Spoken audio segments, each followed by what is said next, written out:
It starts with a grape. Not just any grape, a carefully selected grape whose vine will complement the soil and the climate. Then, it takes the right winemaker. And if that winemaker happens to be an unstoppable revolutionary with a dream of building a world-class winery, the result is Willamette Valley Vineyards. Jim Bernau is Willamette Valley Vineyards. Son of a Roseburg lawyer and a community activist mother, Jim has been breaking new ground his whole life. He was a political science and history major at the University of Oregon. Though he claims he studied fermentation, that is, the benefits of fermentation, more than any other subject. The fact that he was ROTC and student body president at the height of the anti-war movement tells you something about this man's talent to lead. He would create the Oregon Student Lobby to work with lawmakers, organize his own campus grocery co-op, get admitted to Willamette grad school without a degree, and end up in Washington, D.C., building the American Student Association to professionally lobby Congress and the White House. Once back home, Jim spent 9 years as head of the Oregon office of the National Federation of Independent Businesses, lobbying the legislature for small businesses, including a dozen or so winemakers. Then, one day in 1983, Jim Bernau decided to be a viniculturist, a winemaker, creator of Nectar of the Gods. He bought a tractor, a steeply sloped piece of land in South Salem that used to be a plum orchard, and some starter vines.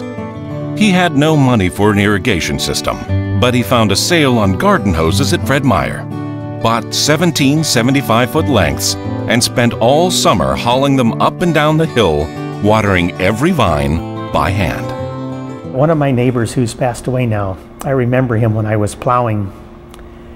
I was coming down the hill and I saw him drive by in his car, his El Camino, and then I saw him come back, pull into my driveway, and he waited until I got to the bottom of the hill with my tractor. And when I got close enough to him, all he was doing was just shaking his head. He had his head down, he was just shaking his head. And I'd never met him. I got up close to the tractor with him, and I turned off the tractor so I could talk with him, and he said, "What in the hell are you doing?" And I said, "Excuse me?" I says, I'm plowing.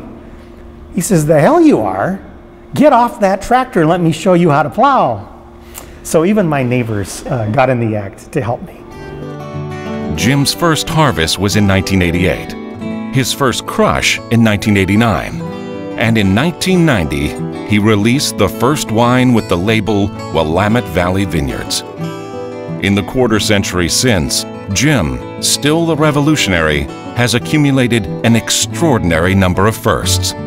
He used a public stock offering to build capital, was the first winery to start his own distribution company, became the first to use certified sustainable cork in all its bottling, was the first winery to be named Agribusiness of the Year, and the first to gain certification from every group monitoring sustainability initiatives. But Willamette Valley Vineyards is more than a maker of wines. Jim Bernau uses the winery as a vehicle for innovation, in energy conservation, in the stock market, in marketing, and in the organic movement. He gave $500,000 to Oregon State University to create the first U.S. endowed professorship in fermentation science. He switched his delivery vans from gas to biodiesel, and he managed to have his wines poured on the TV show Friends. Today, Willamette Valley Vineyards, named one of America's great Pinot Noir producers, distributes in all 50 states and 8 foreign countries. Its tasting room, next to the stunning estate vineyard, is the most visited facility in the state. And so, Jim Bernau, cheers! We raise our glasses to you for believing Oregon could be a world producer of fine wines, for your innovation that has led the state's wine industry, for speaking for the land, for doing what no one else dreamed of. May you savor your success while we savor your wines. Willamette Valley Vineyards, a great company led by a great man, making Oregon great.